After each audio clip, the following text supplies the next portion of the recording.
구약 성경 여호수아 14장 6절에서 15절까지 제가 가진 성경은 구약 341페이지에 있습니다. 여호수아 14장 6절에서 15절까지 말씀 제가 봉독하도록 하겠습니다. 그때 유다 자손이 길갈에 있는 여호수아에게 나아오고 그릿 사람 여분네 아들 갈렙이 여호수아에게 말하되 야훼께서 가데스 바네아에서 나와 당신에게 대하여 하나님의 사람 모세에게 이르신 일을 당신이 아시는 바라. 내 나이 40세 야훼 종 모세가 가데스 바네아에서 나를 보내어 이 땅을 정탐하게 하였으므로 내가 성실한 마음으로 그에게 보고하였고 나와 함께 올라갔던 내 형제들은 백성의 간담을 높게 하였으나 나는 내 하나님 야훼께 충성하였으므로 그날에 모세가 맹세하여 이르되 내가 내 하나님 야훼께 충성하였은즉 내 발로 밟는 땅은 영원히 너와 내 자손의 기업이 되리라 하였나이다. 이제 보소서, 야훼께서 이 말씀을 모세에게 이르신 때로부터 이스라엘이 광야에서 방황한 이 45년 동안을 야훼께서 말씀하신 대로 나를 생존하게 하셨나이다. 오늘 내가 85세로 돼 모세가 나를 보내던 날과 같이 오늘도 내가 여전히 강건하니 내 힘이 그때나 지금이나 같아서 싸움이나 출입에 감당할 수 있으니 그날에 야훼께서 말씀하신 이 산지를 지금 내게 주소서. 당신도 그날에 들으셨거니와 그곳에는 아낙 사람이 있고 그 성읍들은 크고 견고할지라도 야훼께서 나와 함께 하시면 내가 야훼께서 말씀하신 대로 그들을 쫓아내리이다 하니 여호수아가 여분네 아들 갈렙을 위하여 축복하고 헤브론을 그에게 주어 기업을 삼게 하며 헤브론이 그릿 사람 여분네 아들 갈렙의 기업이 되어 오늘까지 이르렀으니 이는 그가 이스라엘의 하나님 야훼를 온전히 쫓았음이라. 헤브론의 옛 이름은 기랏 아르바라. 아르바는 아낙 사람 가운데서 가장 큰 사람이었더라. 그리고 그 땅에 전쟁이 그쳤더라. 아멘. 기도하겠습니다. 살아계신 하나님 은혜를 감사드립니다. 하나님 믿음으로 이 땅의 삶을 경주해 나갑니다. 성령님 우리 가운데 주의 은혜를 더하시고 성령의 은혜를 더하여 주시옵소서. 하나님 코로나로 인해서 모든 것이 혼탁한 이 시기 가운데 주의 말씀 붙잡고 삶을 살아나가는 우리들에게 힘을 주시고 지치지 않게 하시고 무엇보다 내 감정 따라 삶을 살아가지 않고 주의 말씀 따라 삶을 살아갈 수 있도록 은혜를 내려 주시옵소서. 하나님 귀한 독일 땅을 축복해 주시고 유럽을 이끌어 나가는데 부족함이 없도록 도와주시고 하나님 전 세계를 이끌어 나가는데 귀하게 쓰임받는 민족 되게 하여 주시옵소서. 말씀 위에 세워진 나라, 이 나라가 빛을 나타나게 하옵소서. 교회마다 하나님 성령의 은혜를 베풀어 주시고 다시 한번 성령의 역사가 교회마다 일어나게 도와주시옵소서.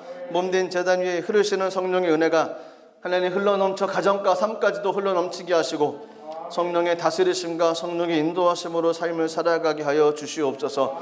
오늘 귀한 시간 하나님 주셨던 말씀 함께 그 마음을 나누길 원합니다.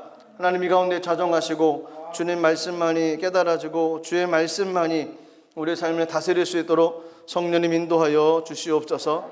주님께 감사의 영광 올려드리며 예수님 이름으로 기도드리옵나이다. 아멘. 여호수아 14장 6절에서 15절까지 말씀을 가지고 오늘 내가 85세로 돼라는 제목으로 같이 말씀을 나누겠습니다. 오늘은 독일에서 얘기하는 무터탁입니다. 한국도 5월 8일 날을 어버이날로 정합니다. 그리고 한국교회는 오늘을 어버이 주일로 지내죠. 궁금했습니다. 어버이날의 유래는 도대체 어떻게 됐을까? 찾아보니까 의미가 있었습니다. 어버이날의 유래는 1910년도 미국의 동부 해안에 있는 웨스트 버지니아 주의 한 작은 마을에서 26년 동안 주일학교 선생님으로 열심히 봉사했던 안나 자비스라고 하는 부인, 그 선생님으로부터 시작됐다고 합니다. 이 안나 자비스 선생님은 주일날 아이들에게 성경 말씀을 가르치는데 특별히 그날은 이제 10계명에서 5계명을 가르치는 날이었다고 합니다. 그래서 여러분들 가운데 어머니의 사랑에 대해서 감사를 표현할 수 있는 사람이 됐으면 좋겠습니다 라는 이야기로 아이들을 가르쳤습니다. 근데 그 이야기를 그 안나 자비스 선생님의 딸이 듣고 그 마음 가운데 그 말씀이 떠나질 않았던 거였습니다. 그리고 그 딸이 실천했던 것이 결국 이제 어머니 주일의 기원이 됐다고 합니다. 안나 자비스 여사가 세상을 떠나고 그 다음에 5월 달에 일주기가 됐을 때 많은 손님들이 왔습니다. 그 딸이 어머니의 사랑을 되새기기 위해서 흰 카네이션을 가슴에 달아주었습니다. 근데 이 모습을 봤던 한 사람, 백화점 왕이라고 부른 존 워너 메이커라고 하는 사람이 감동을 받았는지 이 모습을 기념하기 위해서 매년 5월 달을 어머니의 날로 정하고 출발을 했는데 자기 회사로부터 출발을 했습니다. 자기 회사에 연세 드신 많은 분들, 어르신들, 어머님들을 초대하고 그분들을 위해서 잔치를 베풀었습니다. 그것이 시작되어졌던 것이 이제 어머니 날, 어버이 주일이 됐던 거였습니다. 근데 이것이 점점 소문이 퍼지고 미국 전 지역으로 퍼져 나갔습니다. 그러다 급기야 1914년도 미국 국회에서 이것을 결의를 해줬고요. 이것이 한국으로 문화가 흘러 넘어왔습니다. 그래서 저희 한국 땅에서는 5월 8일 날 이제 처음에는 어버이날로 정해졌다가 1973년도에 아버지들이 항의를 했답니다. 아버지들이 항의를 해서 어버이날로 바꿨습니다. 할렐루야. 원래는 카네이션을 자녀들이 달았답니다. 그래 보니까 부모님이 계신 자녀들은 붉은 카네이션, 부모님 일찍 돌아가신 자녀들은 흰 카네이션.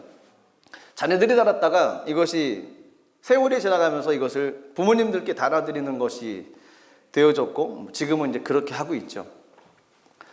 5월 달은 가정의 달이기도 하고 둘째 주일은 어버이 주일이기도 합니다. 세상에 많은 이야기가 있지만 많은 말이 있지만 그 중에서 가장 가슴 뭉클하게 만드는 말은 어머니 아버지가 아닐까요? 어머니 아버지, 엄마 아빠. 세상에 많은 말이 있지만 이 말보다 더 귀한 말은 없을 것 같습니다. 왜냐하면 부모님의 사랑은 한이 없지 않습니까? 저는 정말 저희 어머님이 따뜻한 밥을 싫어하시는 줄 알았습니다. 아니었죠. 어르신들은, 부모님들은 자녀들 좋은 거 먹이고 원래 그거 안 먹어 이러면서 안 드셨던 모습들, 어렸을 때는 또 그렇구나 라고 믿었는데 세월이 지나 보니까 그것이 아니었던 것을 알게 됐습니다. 추우면 자녀들 옷 입히죠. 본인들의 옷은 사서 입지 않으셨던 모습들. 배고프면 자녀들 먼저 챙기고 아유 엄마 아빠는 배불러, 니네 먹는 거 보면 배불러, 이런 얘기로 그 순간들을 넘기셨던 기억이 있습니다. 부모님의 사랑 한이 없습니다. 자녀들 뒷받침하기 위해서는 옛날에는 소가 굉장히 귀했죠. 일을 할 수 있는 도구가 되어졌기 때문에. 근데 그 소도 팔고 논도 팔고 밭도 팔고 자녀들 키우고 공부시키고 공부해야 된다라고 얘기하면서 못 배운 한을 자녀들을 통해서 갚으시려고 자녀들을 뒷받침하셨습니다.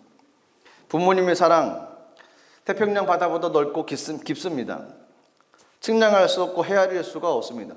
해 아래 부모님의 은혜, 부모님의 사랑 갚을 길이 어디 있겠습니까? 그래서 어머니의 은혜라는 노래가 나오기도 했습니다. 그래서 이 노래의 유래는 또 어떻게 됐나 또 찾아보니까 그 당시 이흥렬이라고 하는 분이 일본에서 음악 공부를 하고 있었습니다. 근데 피아노가 없었답니다. 그래서 음악을 포기해야 되겠구나 라는 생각을 하고 고향에 계신 어머니께 편지를 보냈습니다. 이 편지를 받았던 부모님, 어머님은 자책을 하시는 거죠. 내가 잘 못 뒷받침을 했구나. 그래서 지금까지 쌓던 빚도 많은데 새벽부터 나가서 밤늦게까지 더 열심히 일을 하셨던 겁니다. 그 당시는 솔방울을 긁어 모아서 팔면 돈이 됐나 봅니다. 그 길이 1930년대 일이니까요. 1930년대 쌀 한 가마니가 13원 이랬답니다. 근데 어머님이 밤새 가서 솔방울 주워다 팔아서 400원을 만들어 가지고 또 아들에게 보내고, 이 이흥렬이라고 하는 아들은 그 돈을 받고 피아노를 사서 공부를 열심히 하고 공부를 마쳤습니다. 그리고 결국 위대한 작곡을 하나 남겼습니다. 그것이 어버이날 부르는 양주동 작사 이흥렬 작곡의 어머니 마음. 제가 불러드리고 싶지만 양해해 주시고, 가사가 이렇습니다. 나실 적 괴로움 다 잊으시고 기를째 밤낮으로 애쓰는 마음, 진자리 마른 자리 갈아뉘시며 손발이 다 닳도록 고생하시네. 하늘 아래 그 무엇이 넓다 하리요, 어머니 희생은 가히 없어라. 2절은 이렇습니다. 어려서는 안고 업고 얼러주시고 자라서는 문에 기대어 기다리는 맘, 알을 싸 그릇들 싸 자식 생각에 고우시던 이마에는 주름이 가득. 땅 위에 그 무엇이 높다 하리요, 어머니의 정성은 지극하여라. 3절입니다. 사람의 마음속엔 온 가지 소원, 어머니의 마음속엔 오직 한 가지, 아낌없이 일생을 자식 위에 살과 뼈를 깎아서 바치는 마음. 인간의 그 무엇이 거룩하리요, 어머니의 사랑은 그지 없어라. 어머님의 사랑에 대한 글, 많은 분들이 이 노래를 부르면 눈물을 흘립니다. 그 사랑에 감사해서, 또 죄송해서. 아버지 사랑도 그렇습니다. 어느 글에 보니까 아버지와 아들의 대화가 있었습니다. 근데 이 대화를 보면 좀 깨달아지는 바가 좀 있지 않을까 싶기도 합니다. 아버님은 82살, 그리고 아들은 52살. 이 아들과 아버님이 거실에 앉아 계셨고, 거실에서 서로 마주 보면서 이야기를 하고 있는데, 우연히 창밖에 까마귀 한 마리가 창가에 날아와서 앉아 있었다는 겁니다. 그래서 아버지가 아들한테 물어봅니다. 저게 뭐냐? 비슷합니까? 저게 뭐냐? 물어보니까 아들이 까마귀예요, 아버지. 이렇게 얘기를 합니다. 조금 있다 아버님이 또 물어봅니다. 저게 뭐냐? 까마귀라니까요. 그리고 아버님은 좀 있다가 또 물어봅니다. 저게 뭐냐? 아들이 이제 짜증이 나기 시작한 겁니다. 글쎄 까마귀라니까요. 그 이야기에 이제 의미가 숨겨져 있죠. 짜증이 담긴 목소리가. 끝났으면 좋았는데 아버님이 또 네 번째 물어봅니다. 저게 뭐냐? 까마귀라고요, 아버님. 왜 자꾸 물어보시는 겁니까? 왜 자꾸 반복하십니까? 아버님이 갑자기 일어나서 말없이 방으로 들어가셨습니다. 그리고 책 한 권을 가지고 오셨는데 겉에는 일기장이라고 썼던 공책을 하나 가지고 오셨습니다. 그 일기장은 아버님이 썼던 일기장이었습니다. 아버님이 썼고 아들이 3살 때, 그러니까 지금 52인 아들이 3살 때 아버님이 아들과 이야기했던 것을 글로 적었던 일기장, 그것을 가지고서 아들에게 건네줬습니다. 아들이 그것을 받고서 딱 넘겼는데 그날이 5월 10일. 등장인물이 비슷합니다. 그날도 까마귀가 한 마리 날아왔답니다. 오늘은 까마귀 한 마리가 창가에 날아와 앉았다. 어린 아들이 저게 뭐야? 라고 물어봤다. 나는 까마귀라고 대답해줬다. 조금 후 아들은 또 물어봤다. 저게 뭐야? 나는 웃으며 대답했다. 저것은 까마귀야. 아들이 연거푸 23번을 물어봤다. 나는 귀여운 아들을 안아주면서 끝까지 다정하게 까마귀야 라고 대답을 해주었다. 똑같은 대답을 23번이나 하면서 나는 즐거웠다. 아들과 내가 묻고 대답할 수 있었다는 것에 대해서 감사하고 아들에게 사랑을 준다는 일이 즐거웠다. 아들이 그 일기장을 보고서 눈물을 글썽이면서 아버님께 죄송하고 또 아버님을 안아드렸다는 그런 글이 있습니다. 어머니의 사랑, 아버지의 사랑 한이 없죠. 끝이 없습니다. 그런 말 있지 않습니까? 여자는 약하지만 어머니는 강하다. 그런 것 같습니다. 어머니는 강하십니다. 그래서 이렇게 말을 바꿔볼 수도 있을 것 같습니다. 노인들, 연세 드신 분들, 노인은 약하지만 부모님은 강하다. 강하십니다. 연세가 드시면 마음이 힘드시기도 하고 갑자기 여러 가지 질병으로 인해서 힘든 상황에 놓일 때도 있습니다. 그래도 부모님은 강하십니다. 저희 곁에 늘 계신 것이 힘이 되어지죠. 근데 부모님들은 늘 똑같은 얘기를 하십니다. 그때나 지금이나 미안하다, 미안하다. 그런데 계신 것이 자녀들에게는 큰 힘입니다. 부모님들은 자녀들에게 가장 좋은 것을 주려고 하십니다. 가장 좋은 거. 가장 좋은 거 뭘까요? 육적으로, 환경적으로 가장 좋은 거 많죠. 하지만 저희가 그리스도인 이상 가장 좋은 것을 영적인 측면에서 한번 생각을 해봐야 되지 않을까 싶습니다. 그리스도인들에게서 가장 중요한 것, 가장 먼저 뽑아야 될 것, 그것은 구원이 아닐까요? 부모님들은 자녀를 위해서 기도하고 자녀들을 양육할 때 그 자녀들이 구원받아야 된다는 겁니다. 구원을 가지고 구원받은 사람으로 삶을 살아갈 수 있도록 양육을 해야 됩니다. 그리고 또 한 가지가 있습니다. 이 땅에서 그들에게 하나님께서 맡기신 사명을 알려줘야만 됩니다. 이것이 부모님의 가장 큰 미션입니다. 자녀들의 사명이 뭔지, 그리고 그 일을 발견한 후에 그 길을 걸어갈 때 뒤에서 밀어주는 거죠. 그것이 세상에서 뭐 좋은 일, 나쁜 일, 그것이 아니고 하나님께서 맡겨주신 일, 그걸 찾고 그 일을 할 수 있도록 밀어주는 것이, 이것이 가장 큰 것입니다. 어버이 주일을 생각을 하면 늘 자녀들이 부모님께 감사만 드리는 날로만 생각을 해도, 물론 당연히 감사드려야 될 날입니다. 감사하고 또 감사하고, 얼마나 감사하고 얼마나 귀합니까? 그 은혜가 아니었으면 저희가 삶을 살아갈 수 없었는데, 감사드릴 날이라고 부모님 대접을 하지만 부모님들 입장에서는 또 다른 면을 생각을 해야만 됩니다. 하나님께서 맡겨진 그 사명, 그 미션을 완수를 해야 된다는 거죠. 자녀의 구원을 위해, 그리고 자녀의 사명을 위해, 그리고 사명을 가지고 삶을 살아가는 그 날까지 뒤에서 부모님으로서 큰 기둥이 되어줘서 기도해주고 밀어줘야 된다는 것입니다. 어느 순간부터 이 마음이 제 마음 가운데 가득 찼습니다. 그리고 이 마음이 떠나지를 않습니다. 부모의 역할은 바로 이것이었다라는 생각이 마음에 가득합니다. 근데 그 내용을 오늘 여호수아 14장에 나오는 갈렙의 이야기를 통해서 어떤 부분을 해야 될 것인지 크게 두 가지로 좀 보도록 하겠습니다. 먼저 봐야 될 것은 하나님의 언약을 붙잡고 끝까지 따르는 삶이 되어야 된다는 겁니다. 중요한 것은 하나님께서 줬던 약속을 붙잡고 가는 거였습니다. 저희가 붙잡을 게 뭐가 있습니까? 하나님께서 말씀하셨던 약속을 붙잡고 가는 것이 가장 중요합니다.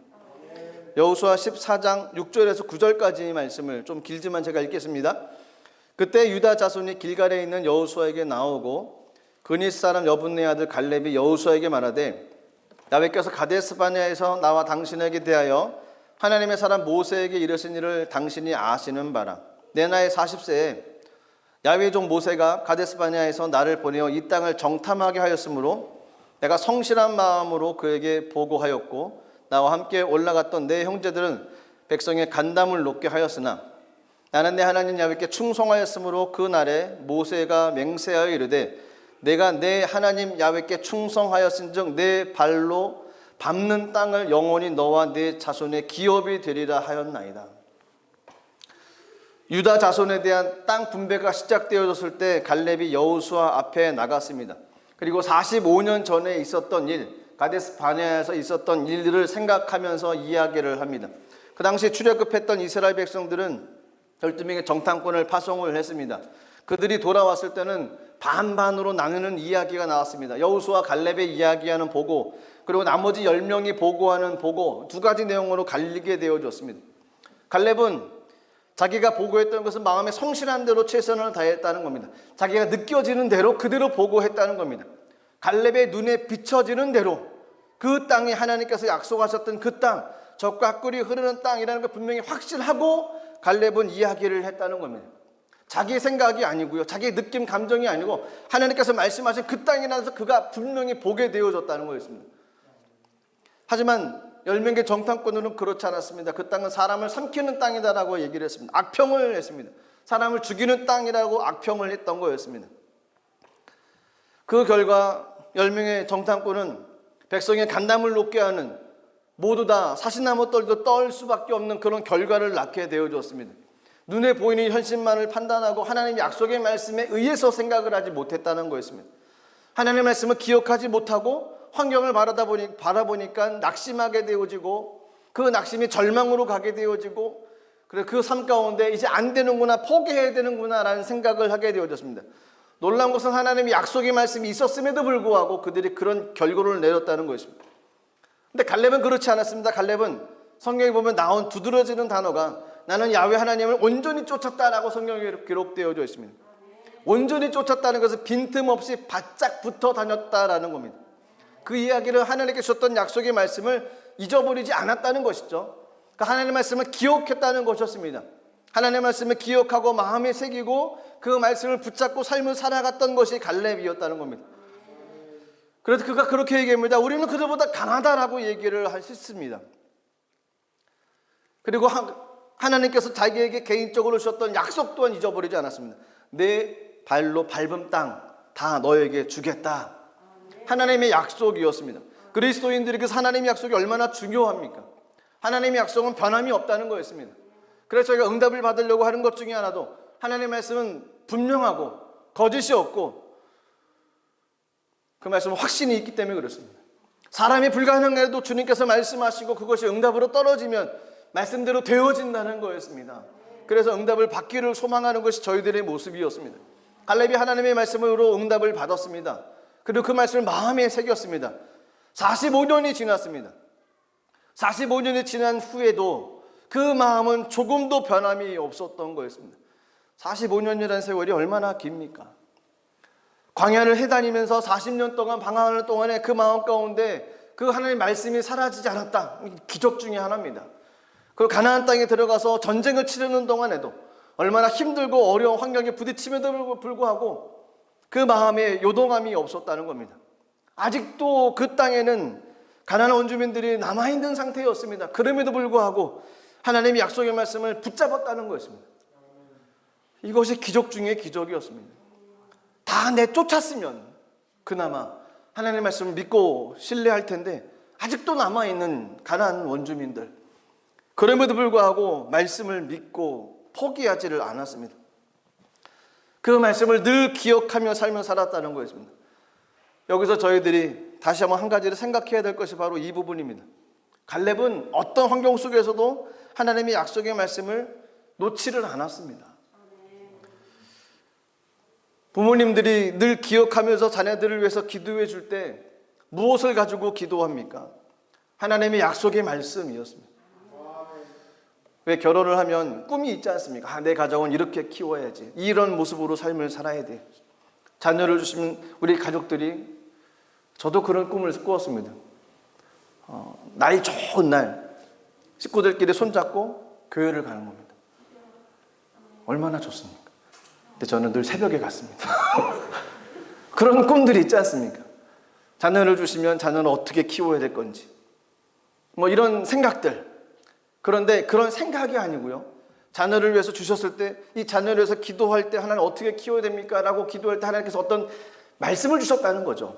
어떤 응답을 주시고 때로는 환상을 보여주시고 어떤 약속을 보여주시면 그 약속을 놓지 말아야 된다는 거였어요. 가정을 이끌어 나갈 때도, 가정을 꾸리고 나갈 때 뭐 시행착오도 있고 넘어지고 쓰러질 때도 있고 어려움도 있을 수 있죠. 하지만 그때마다 엎드려 기도할 때 하나님께서 어떤 말씀을 주시면 그 말씀을 놓지 말아야 된다는 겁니다.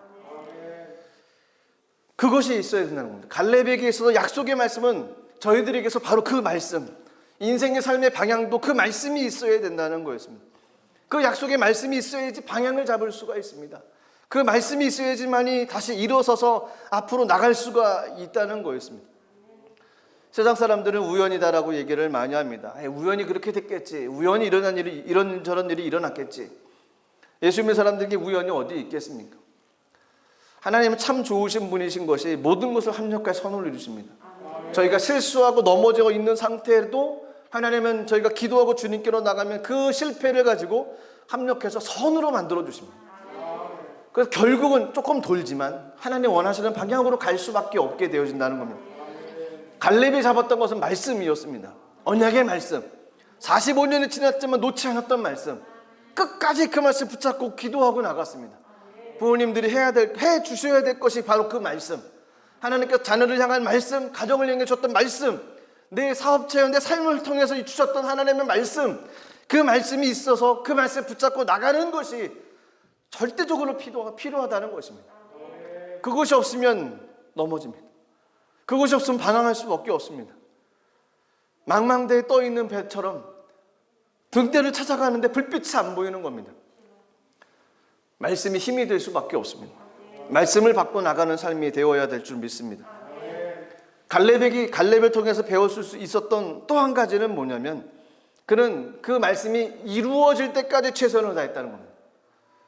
그 말씀이 끝까지 이루어지는 그 순간까지 노력하고 애썼다는 거였습니다. 여호수아 14장 10절에서 15절까지 말씀을 보시면 이렇게 되어 있습니다. 이제 보소서, 야훼께서 이 말씀을 모세에게 이르신 때로부터 이스라엘이 광야에서 방황한 이 45년 동안을 야훼께서 말씀하신 대로 나를 생존하게 하셨나이다. 보라, 내가 85세로 돼 모세가 나를 보냈던 날과 같이 오늘도 내가 여전히 강건하니 내 힘이 그때나 지금이나 같아서 싸움이나 출입에 감당할 수 있으니 그 날에 야훼께서 말씀하신 이 산지를 지금 내게 주소서. 당신도 그날에 들었거니와 그곳에는 아낙 사람이 있고 그 성읍들은 크고 견고할지라도 야훼께서 나와 함께 하시면 내가 하나님께서 말씀하신 대로 그들을 쫓아내리다 하니 여호수아가 여분네 아들 갈렙을 위하여 축복하고 헤브론을 그에게 주어 기업을 삼게 하며 헤브론이 그리스 사람 여분네 아들 갈렙의 기업이 되어 오늘까지 이르렀으니 이는 그가 이스라엘 하나님 야훼를 온전히 쫓았습니다. 헤브론의 옛 이름은 기럇 아르바라. 아르바는 아낙 사람 가운데에서 가장 큰 사람이었더라. 그리고 그 땅에 전쟁이 그쳤더라. 갈렙은 40년 동안 광야에서 방황을 했습니다. 하나님은 그때도 지켜주셨습니다. 가나안 정복 전쟁에 있은 그 위험한 전쟁 상황 가운데서도 하나님께서는 갈렙을 지켜주셨습니다. 주님께서 말씀하신 것이 있기에 하나님께 지켜주신다는 그런 믿음의 담대함이 그에게 있었습니다. 그리고 드디어 이제 땅에 분배되는 시작이 되어졌습니다. 그때 갈렙은 주님께서 말씀하셨던 그 산지 헤브론 지역을 달라고 주님께 여호수아 장군에게 요청을 했던 거였습니다. 근데 문제가 있습니다. 무슨 문제냐면요, 이 땅 분배는 완전히 땅을 정복한 다음에 나누는 것이 아니었습니다. 땅을 다 정복한 위에 나누면 얼마나 편합니까? 또 어떻게 보면 그것이 원래 그렇게 되어야 되는 거죠. 땅을 정복한 다음에 땅을 나눠서 분배를 해야 되는 건데 땅을 정복하지도 않았습니다. 그런데 땅을 분배를 했습니다. 그 얘기는 뭡니까? 이 땅 줄 테니까 내가 가서 싸워서 차지하라 라는 거였습니다. 그럼에도 불구하고 갈렙은 그 땅을 달라고, 아직 정복되어지지 않았던 그 땅을 달라고 고백했습니다. 그 땅은 아낙 사람들이 있었습니다. 그렇게 무서워했던 거인족들이 그 땅에 있었습니다. 그 성읍은 크고 견고했습니다. 하지만 갈렙은 포기하지 않았다는 겁니다. 가정을 이끌어 나가고 삶을 살아가는 동안에 저희들이 넘어지는 경우가, 발걸음이 멈춰주는 경우가 많이 있습니다. 땅이 아직 정복되어지지 않았던 거죠. 정복하면서 나가야 되는데 넘어지기도 하고 쓰러지기도 하는 격도 있다는 겁니다. 가정도 그렇고요, 개인의 삶도 그렇습니다. 하나님께서 꿈을 주시고 비전을 주셨음에도 불구하고 그 땅을 이뤄 나가는데 자꾸 넘어졌고 또 넘어지는 모습이 반복되어지기도 합니다. 그때가 중요합니다. 그때는 주님께 엎드릴 때고 예배드릴 때고 기도할 때입니다. 영적 전쟁을 선포하고 주님께 나갈 때입니다. 이거 내가 해봐도 안 되는구나. 그래, 원래 안 되는 거였어. 이거는 마귀의 유혹입니다. 포기하게 만드는 것은 마귀의 유혹입니다. 예수님도 포기하지 않으셨습니다. 주님의 짐이 저희 짐보다 더 무거웠죠. 저희는 짊어지고 갈 수는 있겠지만 주님은, 저희가 그 주님의 짐을 짊어질 수가 없습니다. 주님은 그 짐을 짊어지고 가셨습니다. 힘들고 어렵고 그래도 그 일을, 미션을 완수하기 위해서 그 길을 가셨습니다. 갈렙도 포기하지 않고 갔습니다. 저와 여러분들의 삶 가운데 하나님께서 원하셨던 것은 포기하는 삶이 아니라 끝까지 믿음을 가지고 나가는 삶이었습니다. 하나님께서 함께 계신다는 믿음을 가지고 주님 앞에 가야만 됩니다.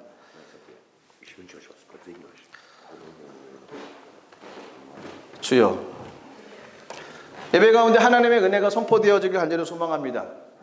예배 가운데 사단의 방해가 옵니다. 예수님의 이름으로 물리치시고 현혹되지 마시고 주님의 이름으로 승리하며 나가야 될 줄로 믿습니다. 갈렙은 포기하지 않았다는 겁니다. 85세라고 하는 그 연세에, 그럼에도 불구하고 그는 포기하지 않고 하나님의 말씀 붙잡고 끝까지 달려나갔다는 거였습니다. 그리고 그가 결국은 얻었던 것이 여호수아 14장 14절 말씀 보시면, 헤브론이 그리스 사람 여분네 아들 갈렙의 기업이 되어 오늘까지 이르렀으니 이는 그가 이스라엘 하나님 야훼를 온전히 쫓았습니다. 그 땅을 하나님께서 주셨고 그 땅이 기업이 되어졌다는 거였습니다. 그 땅을 드디어 정복했다라는 거였습니다. 갈렙은 포기하지 않고 하나님 원하셨던 그 믿음의 길을 끝까지 달려갔습니다. 이것이 그리스도인 가정에서 해야 될 마지막 미션입니다. 그 일이 이루어질 때까지, 하나님께서 원하셨던 그 뜻이 이루어질 때까지 포기하지 않고 끝까지 달려나가는 것입니다. 어버이 주일을 맞이해서 저희가 부모님 은혜에 감사를 해야 됩니다. 당연히 감사하고 반드시 감사해야 됩니다. 그리고 그 은혜에 보답하는 모습으로 이 땅에서 열심히 삶을 살아가야 됩니다. 그 열심히 삶을 살아가는 방향이 하나님께서 내게 주신 꿈, 말씀, 비전을 쫓아 삶을 살아가야 된다는 것입니다. 오늘 본문의 말씀을 쭉 보다가 오늘 내가 85세로 돼라는 구절이 마음에 많이 남습니다. 내가 85세로 돼. 노익장이라는 단어를 들어보셨습니까? 노익장. 갈렙은 노익장을 보여준 인물이라고 합니다. 노익장이라는 단어의 뜻은 나이가 들어도 오히려 패기와 능력이 젊은이들을 능가하는 어른들을 일컫는 말이라고 합니다. 내가 85세로 돼. 비록 85세지만 포기하지 않았다는 겁니다. 그리고 멈추지 않았다는 겁니다. 그 이유는 그에게 주셨던 약속이 있었기 때문에 그렇습니다. 저희가 어버이날을 기념으로 해서 우리 어르신들은 하나님께 주셨던 그 꿈들, 비전들이 이루어지기 위해서 계속 기도해 주셔야 되고, 또 자녀분들은 세월이 지나면 이제 가장이 되어지고 또 가정을 이끌어 나갈 그 위치에 있습니다. 그 위치가 되었을 때 그 가정에 말씀이 있기를 소망하며 기도하며 계획하며 나가야만 됩니다. 지금 당장으로도 그렇습니다. 이 땅을 밟고 있는 우리들에게 이 땅에서 어떤 일을 해야 될 것인지, 어느 방향으로 가야 될 것인지 저희는 잘 모릅니다. 그 결정도 하나님께 맡겨야 되지 않을까요? 하나님께 주셨던 어떤 은혜와 하나님께서 허락하셨던 어떤 비전과 언약의 말씀이 있어야지 된다는 겁니다. 그 말씀을 받기 위해서 기도해야 되고 말씀을 묵상을 해야만 됩니다.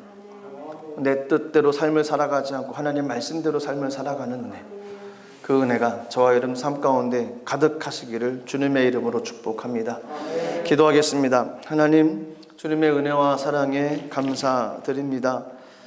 하나님, 저희들에게도 갈렙에게 허락하셨던 말씀을 허락하여 주시옵소서. 그 언약의 말씀이 하나님 그의 인생을 이끌어가고 그의 평생의 삶을 이끌어갔던 것처럼 하나님 저희들에게도 하나님의 은혜 풍성히 임하게 하시고 흔들리지 않고 넘어지지 않고 쓰러지지 않는 귀한 은혜 허락하여 주옵소서. 하나님, 오늘 부모님의 은혜에 감사하는 날이 되게 하시고 또한 저희들의 인생을 다시 한번 계획하며 준비하는 날이 되게 하여 주시옵소서. 말씀 붙잡고 나가며 말씀으로 승리할 수 있도록 복의 복을 더하여 주옵소서.